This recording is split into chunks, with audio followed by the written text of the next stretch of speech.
Welcome to a special edition of the Athletic NBA Show. I'm your host, Andrew Schlecht. With me today, we've got my guy, Eric Koreen of The Athletic. He covers the Raptors. He's also covering some Canadian basketball. And I wanted to talk about this bronze medal team. Eric, how's it going, man? I'm doing all right. How are you, Andrew? I'm good. So this is the most successful Canadian national basketball team ever. They have a superstar in Shai Gilgeous-Alexander. They have a true villain in Dillon Brooks. Eric, as the spokesperson for all of Canada, how Yeah. good did it feel to not only win the bronze medal, but to do it against the United States of America? It was pretty cool. I've got to admit that that was a nice capper to the tournament. The win over Spain to get them to the Olympics after two very painful qualifying periods that resulted in them not making the Olympics was obviously the biggest win for them Yeah, in terms of what they set out to do, and probably like it's weird, our jobs, like we don't really get to be fans in the sure. same way, but Yeah. like I've covered Canada basketball for 12 years or more than that. I'm born in Canada. I remember watching the 2000 Olympics when Steve Nash led Canada to a few upset wins. Like, this is as close as I'm really going to get to pulling for a team and a story. And to see them win against Spain in the fashion they did was awesome. The win over America, that American team, as I'm sure you guys have talked about, Yeah. not the best American team, missing three guys, just kind of depressing by Yeah. the by the end of things. That's still a really talented group of players, so I'm Yeah, not saying it's not a huge accomplishment for them sure. making it as far as they did and winning that game despite the wackiness of the game. But it's not the moment I will remember from this tournament, is all I'm Yeah. saying. Okay. That makes a lot of sense. And I think in that context, just the fact that Canada's back in the Olympics in the sport of basketball is it's really cool. And the team could get better. I mean, you think about just the young guys that are on the team getting better, but also I did want to ask you this. I had this later in the show, but I just want to ask you now, how ironclad is this 3-year commitment thing? Because I think that to me will determine how good this Canadian basketball team can be in the Olympics. It's a funny thing because like Canada had failed, and going back to the last qualification for what ended up being in the 2021 Olympics, up until to that point, that was probably the most talented Canadian team, or close with the 2015 team that had existed. And they lost to the Czech Republic in the semifinal of the last chance tournament that was held in Victoria, British Columbia, I should say. And the conclusion, which I don't think was incorrect, that they came to is we are not talented enough as a basketball country Mm. to not increase our level of chemistry and, our the way guys know each other from those countries who can more or less expect everybody to play all the time. Yeah. Like the United States is pulling from a group of 300 or so NBA players, right? Hmm. Canada has 15 or 20 NBA basketball players. So I think there's this misconception that Canada is this giant power and can sort of like, I saw people like predicting that they were obviously going to get the second America spot for the Olympics. And to me, like, sure, they have the talent to do it, and we're probably the favorite to do that. But Yeah. if you thought that was an assumption, or that was an assumption you were making, and it wasn't even going to be close, like, you're not paying attention to international basketball and Hmm. the way the tournament was set up. So what Jordi Fernandez, after the head coach who replaced Nick Nurse, the Sacramento assistant, says after the tournament, the guys that were here are the guys who are going to have the first right of refusal, essentially, to be in the Olympics. I more or less believe them. They had a group of 14 players that they named before the 2022 window that was part of their summer core. And of their 12 players on this roster, this time around at the World Cup, 9 of them were on that core group of 14. Now, I mean, we both know guys, both in the NBA and internationally, get in different contractual situations, get in different injury situations. Yep. So I don't think like it's going to necessarily be 12 of the guys off that 14-man roster or all 12 guys who were there at the World Cup are going to be at the Olympics. But I sort of take them, Canada basketball, at their word that that's where they're largely going to pull from. And that's a tricky thing because as successful of a trip of a tournament as this was for Canada, there are obviously some roster holes, some of which they can't fill. Like they don't really have that defensive big man. Yeah. That would be awesome. Yeah. But some of which they can. And we'll get to those guys, I'm sure. Yeah. Yeah. Brandon Clark is one that like could be a defensive big man. We also just don't know how good Brandon Clark's going to be after this major injury he's recovering from. Yeah. He would be a big one. Chris Boucher, not your traditional big man, but has some rim protection skills. Yeah. Tall man. He's not a center, but like some shot blocking for sure. So those are sort of your big man options out of the NBA. But like the other guys, like obviously every team can use an Andrew Wiggins type. That's the guy, right? Yeah. That's the guy. It's Andrew Wiggins. Biggest that he's interested, and he couldn't make the commitment in 2022. I believe he was facing a negotiation coming up, and he played for that 2021 team and was largely great. And if he's there to start with you, and Jamal Murray is healthy this time next year, like you're looking at a really, really interesting team. And there are guys I could, Shaded Sharp would be interesting because of his shooting. Yeah. Maybe Benedict Mathurin would be interested as a scorer. But like what you really, really need is probably Wiggins, just to give you another top level NBA player / perimeter defender, and some combination and like another big man, because they really don't have that. And those are the two spots I figure like the Canada basketball coaching staff and management is going to have to really ask themselves the question you asked me, which is how ironclad is that 3-year commitment? Yeah. Because I mean, shouts to Phil Scrubb, but if Phil Scrubb is keeping Andrew Wiggins off your team, like how much do you care about winning? And now, like, he wasn't on that 14-man group. He was a replacement level. Like the only two, like Canada had depth problems. They were mostly down to 7 or 8 guys in the games that really mattered. The guys off the bench or non-NBA guys that are part of the core group are Zach Edey, the Purdue center, and Melvin Edgem, the former Iowa State player who's just been on like every NBA or Canadian team for a really long time. I believe Kevin Pangos is the other one who couldn't make it because of international conflict. But it's not like all there's 14 guys and 7 or 8 of them are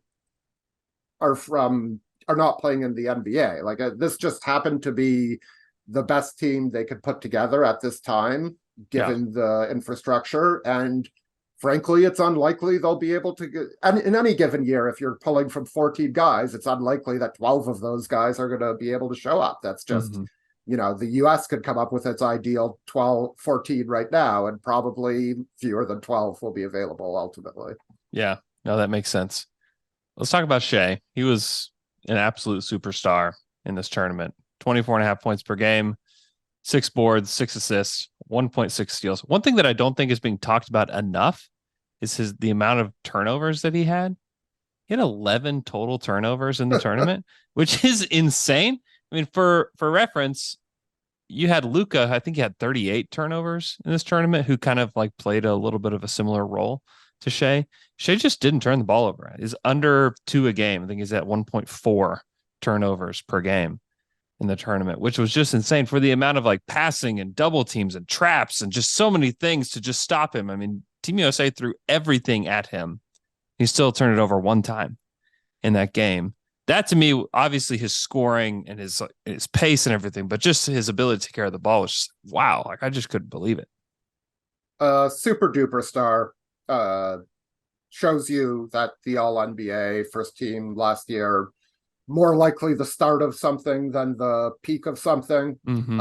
And that's, why people in Canada, he's not the only reason, but he's a big reason why it's like, okay, like US, you want to bring your best players? That's cool. We got a guy too. Yep. Like he's a legitimate, could be the best player on 20, 21, 22 NBA teams right now. And Canada, since Steve Nash has just, and Steve Nash, when he started for Team Canada, was not two-time MVP Steve Nash. Right. He was a different guy. Like Canada's never had that guy at the close to the peak of his powers, who would be one of the best players in the world. And that's what Shai was. Like the way he, I hate to reduce the game, the tournament to moments, but like in overtime against the US, he had that, step back 3-pointer that dusted, I believe it was Mikal Bridges that hit the floor. The go-ahead shot against Spain was just a simple ISO at the top of the key, lost his man, takes a step back long too.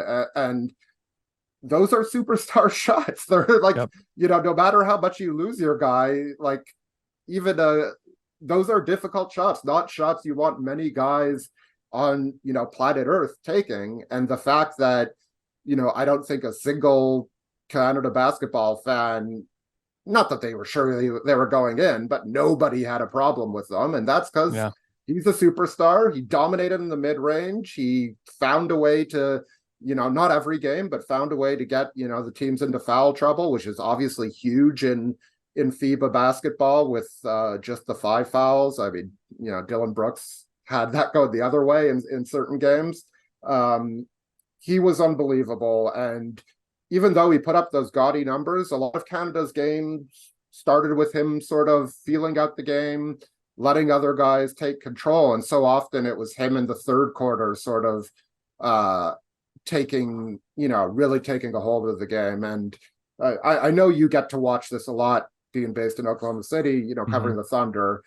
The thing that I just haven't seen as much because I'm so focused on the Raptors is he is just almost genius level in transition. His combination of vision, but just his length and change of speeds and physicality for a kind of a slender guy, or a comparatively slender guy, that was really a joy to watch. Super special player, as everybody listening to this probably knows, or at least very well should know. Yeah, the efficiency is becoming like the thing because he's able to get the free throw line. He's almost automatic. 8.9 free throws per game in this tournament at 88.7%, 63% from 2. And these aren't just, these are tough shots. Majority of these are like really tough shots where he's having to stop and start and slow down. And his signature thing is just that he looks like he's about to hit the gas, puts a guy on his butt, and then he can just go. Or he just sends a guy flying, and he's like, now I have all the space. It's just he does it with just deception. It's so much fun to watch. And this was a team, and Oklahoma City is a team that isn't like overflowing with guys spacing the floor, right? Yeah. Like he's finding his way into crevices, or even where there aren't crevices, he's getting the angle just to get a foul call without necessarily the advantage of a bunch of floor spacers working with them. And that's why so many people, a part of why so many people were curious to see what would happen if Jamal Murray had played, like even in a reduced, like off-ball role, like his gravity would have, certainly changed the outlook and of a Canadian offense. And Canada isn't a country that's like overflowing and shooting, but and there were some guys who, most notably Dillon Brooks, who were like, I sort of like this. I like this FIBA line. Let's talk about it. Yeah. But what he was able to do given the limitations of the roster, and that's no shade on the Canadian team, but like, Yeah. there were lots of better. It just a great performance, and I don't think it's too much of a homer take. And I don't want to offend a new Raptor, but like, he was the most valuable player in that tournament, and Yeah. I don't think it's really a debate. Yeah. I think he probably, if it were more of that, a season long award as opposed to tournament type Mm-hmm. thing where it's always going to go to the best player. I think he was the guy who probably made more of a difference in this tournament than anybody else. Yeah. I don't disagree with that. RJ Barrett is just kind of an interesting character in all of this because he obviously a good player, 16.8 points per game, 5 boards, 2 assists. There's just always, to me, he just always feels like he's leaving something on the table at times. Um, I don't know. He's still young too, which I want to emphasize that I think we forget how young he is. But he is somebody that obviously was helpful to this team and was consistently the guy that was taking either the most or second most shots on the team. But where did RJ Barrett leave you after this tournament? Yeah, he had a pretty good tournament, I would say. He had a very good lead up to the tournament also, in Yeah. which they split a pair of games with Germany, which, looks more impressive now than maybe it did then. And they also beat Spain in a game heading into the tournament. Um, I think almost like his greatest strength is clearly in transition or just being physical and getting to the left hand, but he's maybe a bit over reliant on that, Mm-hmm. and teams sag or play him to that side and load up on it, and he doesn't quite have. I don't mean to make this sound overly negative because again, good tournament, but like, Yeah. he's a bit predictable. And Mm-hmm. again, young player needs to maybe, diversify things a little bit. You'd like him for as physically gifted as he is, you'd like him to be a bit like, he's not a bad defender, but he's not like an actively like, oh no, that guy's going up against him. Like, he's a fine defender. Mm-hmm. And so I think if he can become a bit more of a consistent defender and he can become, he can get, one or two more moves sort of to complement how strong he is going with his left hand and how he can just frankly bully guys when he gets a full head of steam, that'll go a long way. But like, he had a really good tournament. He played pretty well for Canada back in 2021 too. He's Rowan Barrett, the team general manager's son. He's going to be on this team for a while, and he should. And let's not quite twist it. He should be. He's one of the best Canadian basketball players there is. And I just sort of think that's where his development is right now. And the Knicks have a very good player on their hands. It's just a matter of how to get a little bit more out of there. And going from good to very good is just a really hard thing to do. So we'll see. And I think the Knicks have a really interesting team, obviously, around him to empower him to, not be the highest usage guy on a team, but maybe he's bigger in some second unit groups, or he's can be your secondary creator when the ball gets shifted. And I think those reps will go a long way as he continues to grow into the player he can become. Yeah. He just turned 23 in June, which is still very young. There's still room to grow. He has 6 nicknames on Basketball Reference. How many of those 6 can you name? Yeah, I'm not doing this. You've got me on nicknames before. I think during the trivia episode. Yeah. I don't think is there like a Canadian one? Like, he's not Maple Jordan. That's Andrew Wiggins. He's Maple Um, Mamba. of course, Yep. yes. Famously, we're always Yeah. talking about Maple Mamba up here. Ducky. Don't know. Can't. Okay. Yeah. Headband Row. No. Star J. I feel like I've heard that one. Sure. Sure. Broadway Barrett. I think maybe 2 people have called him that. The Duke of York. That's actually interesting because he went to Duke and Yeah, Toronto's original name is was York. So like points for creativity. yeah. It's a mouthful if you're going to try to slide it into Mike Breed's mouth during MSG telecasts. I don't think he's going to be yelling the Duke of York anytime soon. Although if you're listening, Mike Breed, challenge. The Yeah. gauntlet has been thrown down. I also challenge you that when the Raptors play the Knicks, that you squeeze at least one of these into your piece. You can choose Yeah. anyone. I prefer Ducky, if you could just throw that out there. Okay, we're going to take a quick break. When we come back, we're going to talk about Dillon Brooks. And we're back after that quick break. All right, Eric, it's time to talk about the villain, the one who there's just so much emotion, whether it's like glee or just anger or booing. I mean, it was just Dillon Brooks is always something. And I thoroughly enjoyed every single second of it. I thought he made this team and this tournament really fun. And the fact that he was awesome in the face of just unrelenting criticism all summer. The Rockets feel like fools for signing him to such a contract. And then he goes out, he shoots 58% from three, hits some of the biggest shots in this bronze medal game, and helps deliver something that's never been done in the history of Canadian basketball. It's Dillon Brooks. Tell me about just your experience watching Dillon in this tournament. You know who else thoroughly enjoyed Dillon Brooks play? It was Dillon Brooks. Dillon Brooks. He had a great time. It looked Yeah. like I wasn't in Indonesia or Manila, but like I think Shea was almost expected. They needed a second guy Yeah. in that Spain game, in that game against the States, and he was the second guy. Like he, what not to the same extent. A lot of it came from the perimeter, but what RJ Barrett was with, his left hand, Dillon Brooks was sort of going downhill with his right hand a little Yeah. bit, just when they started reacting to the shots he was making. Obviously, like he got in foul trouble a few times early in the tournament.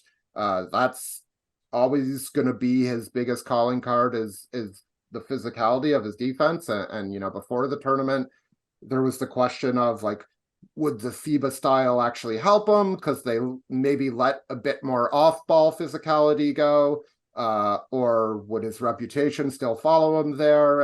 And I don't think there's any conclusive answer to that. As I said, he was in a lot of foul trouble, but Yeah.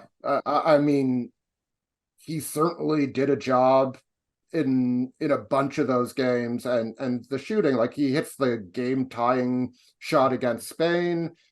He hit in overtime. He just had like, I think he went at Austin Reeves, so it was just sort of a matchup thing. But he just attacked him and went like right over him for a 12-footer, like ISO Dillon Brooks, which is like Dillon Brooks like dream moment probably. It was like and I think, so much no yes energy around that particular and shot. I think like that's where some of the criticism of Brooks comes from is not only like the struggling shooting and not only the stuff where he's like talking about LeBron or whatever, but he's consistently wanted to try to do a bit more. And whatever, the basketball internet or intelligentsia, whatever you want to say, just thinks somebody, this sort of happened to Jeremy Grant too when he went to the Pistons from Denver. Obviously, much different player, different personality, but whatever, it's like, oh, that guy, wants to do more, and he's not prioritizing winning or whatever. He's getting a bit over his skis. Like, it's easy to poke fun at that guy, and Dillon Brooks has done a lot to contribute to that cause. And I think ultimately, as I did with Jeremy Grant, like his best role is going to be as like a defender, and if he can make open threes, that's awesome. But like he proved this tournament, he can make some open jump shots, whether they're threes or long twos. I don't know what, his career numbers aren't overly flattering to him. But he's one of the best defenders in the world. Like that's really never been in doubt. That's mostly what he wanted to remind people of. And, for Houston, that needs an identity, that needs to start more than even winning, like appearing that they give a crap. I think like having that energy in there, as long as, Ime Udoka and the Houston brass are able to channel it correctly, it's like a good energy and sort of a counter to Fred VanVleet, who's very much like, watch me play, yeah, I'll talk, but like you watch my habits. Mhm. And Dillon Brooks, not that he's not a hard worker, he's obviously a hard worker. Nobody, you don't get to where he has without working hard, but he's a guy who will gleefully talk the talk, and maybe he Yeah. can, after a few painful years, he can get some of those Houston guys to believe in themselves, and believe what they could do collectively. But to me, he was one of the stories of the tournament, Yep. probably deserved to be second team in terms of the tournament all-stars, but who really cares about that? He was awesome. Great tournament. Tell me about Jordi Fernandez and his future as maybe an NBA head coach, because it feels like he's been a part of those kind of conversations in the past, just kind of mentioned as a potential candidate for some of these job openings, but he really seemed to make his mark on this team this summer. Yeah, it was a great opportunity for him. Obviously, not in the way anybody expected. But I think for a guy coming in just a month before training camp or whatever it was, and he had a relationship with Jamal Murray, having been in Denver for so long. Jamal Murray was in training camp, so there's a bit of a bridge there. But other than a few isolated relationships, no overly obvious connection with Team Canada. And he seemed to get the vibe of this team and what they could do very well. And again, I'll talk about the lack of shooting, but he made it so, I'm not going to say this was the prettiest team in the tournament to watch. Like, go watch that Spain Canada game and watch Spain's first three quarters. And that's a team that really knows how to move the ball and play off of each other. Canada, Mm-hmm. never quite got there, but it wasn't completely gummy and just the Shea show either. And he really figured out his rotations. When something wasn't working, it didn't mean he gave up on it for the entire tournament, but he gave up on it for the game and would go back to it. And like the really interesting guy, I thought, that he used right more often than not was Kelly Olynyk. Like Kelly Yeah. Olynyk is the, you know, he was literally the captain of the team, longest serving other than maybe Phil Scrubb, or along with Phil Scrubb. And like Kelly Olynyk started playing for Canada when he was like 19. And now he's, I think, Mm. 32, 33. And he lost his starting spot at certain points or certain halves of the tournament. Like when Canada decided they need more switching options, they're like, yeah, we know he could be a major offensive hub for us, but we just can't afford it defensively. And credit to Kelly Olynyk, and he's the last guy in this context who's going to become unengaged with what the team's trying to do. Sure. But he was completely bought in, and that shows what a good pulse for the team and any given game that Jordi Fernandez seemed to have. I was, like any coach, I wasn't always, maybe he stuck with something a minute too long here or there, but I thought he did a really good job. And obviously the result, it's funny. I was thinking about the result. It's like, it's historic. And yet, given the way the tournament played out, like you could argue might end up being any country's best chance at a gold medal in a major tournament, just because of what happened to the United States. And, Giannis, Greece, I don't think was in the tournament, but Serbia made a run without Nikola Jokic. Maybe that Yeah. doesn't happen next summer. So, like you could Mm-hmm. say, maybe Canada missed out on its best shot at Yeah. a gold It's true. medal ever, Yeah. but that's too early for that. But Mm-hmm. obviously, really successful tournament, and I thought Jordi Fernandez was instrumental in that happening. A shorter tournament is totally different than a long NBA season, but I haven't heard anybody say anything but glowing things about his softer skills that probably play more over the course of the season. And look, like Dennis Schroeder was yelling at Canadian who was the German coach, Gordy Herbert, halfway through this tournament, and they were embracing after they won gold. So maybe player relationships are overrated anyway. Shout out to Gordy Herbert. Congratulations. Let's talk about that MVP and the Raptors real quick. Are Raptors fans more pumped up about Dennis Schroeder now? Are we feel like we have the Fred VanVleet replacement fully in place? What's the thought process there? I don't know. I think certainly a little bit. Like, any showing like this is going to do a bit. The overall Raptors vibe, I just think is one of uncertainty, and Yeah. Dennis Schroeder being awesome is nice. Maybe it changes your outlook on who starts between him and Gary Trent as sort of the fifth starter. Sure. But I don't think it does a lot to really change the big picture story here, which is what's the overall long-term plan. Mm-hmm. And I think a lot of us sort of thought more was going to happen one way or the other. It hasn't yet. That doesn't mean it won't before training camp or the regular season starts, although I think I've talked about on other platforms, like it was sort of around the draft or right after the draft probably were the most logical times for something like that to happen. Yeah. Whether it's a Pascal Siakam trade or, jumping in the Damian Lillard fray or whatever. Mm-hmm. Like it just seemed like it would have happened by now. But I think there's just a lot of unease, and, the Raptors front office famously doesn't show its cards, not to the media, not to other executives either. And we've heard whispers of frustration with like trying to get I don't need to remind you about the trade deadline last year about how they were the topics of conversation. So until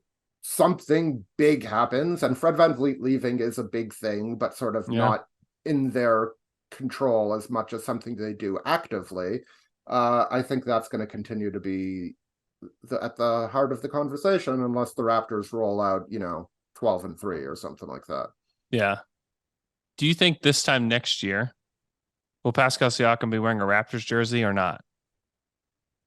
If I had to bet, I say he will end up signing an extension and will still be a Raptor. But I say that tentatively. Sure. And my reasoning is the best trades they're not likely to get a better trade offer. And this can be wrong. Like a team, like last year, Memphis has problems. Maybe they were willing to give up more for OG Anunoby than they would have been at the beginning of the season. And maybe, or a team vice versa ends up being closer than it is to success and see Pascal Siakam as the final piece. So maybe that does change at the deadline. But my hunch is the Raptors don't like what they've been offered, or what they could pull off logistically. They think that will only improve over time if he's under contract, and I would bet that ends up an extension. But that's, more of a educated guess than a declarative statement, if that makes sense. Yeah, no, that makes sense. Eric, thanks so much for coming on the show. Go check out Eric on The Athletic if you want to read more about Canadian basketball. He wrote a piece about the brilliance of Shai and Dillon Brooks as they qualify for the Olympics. You've written about this weird lawsuit going on that I don't know where this thing is heading, but you can go read about that. I think it's going to a settlement. This is, again, not inside information. I just can't see a world in which the NBA wants this to go to an actual trial. And as much as they're like, oh, this isn't an NBA problem, this is two teams, one of which is suing the other. Like, there are some more powerful players who might find they're a little more invested than they have copped to, I think. Anyway, sorry to ruin your outro here, but no. That's my general feeling on that. Anytime you can ruin my outro with a lawsuit involving Synergy, do it every time, please. Every opportunity that you have to do that. Please go read Eric on The Athletic. Be sure to go to theathletic.com/NBA show. You can get The Athletic for $1 a month for 12 months. It's a great deal. Lock into it and stay locked in to The Athletic.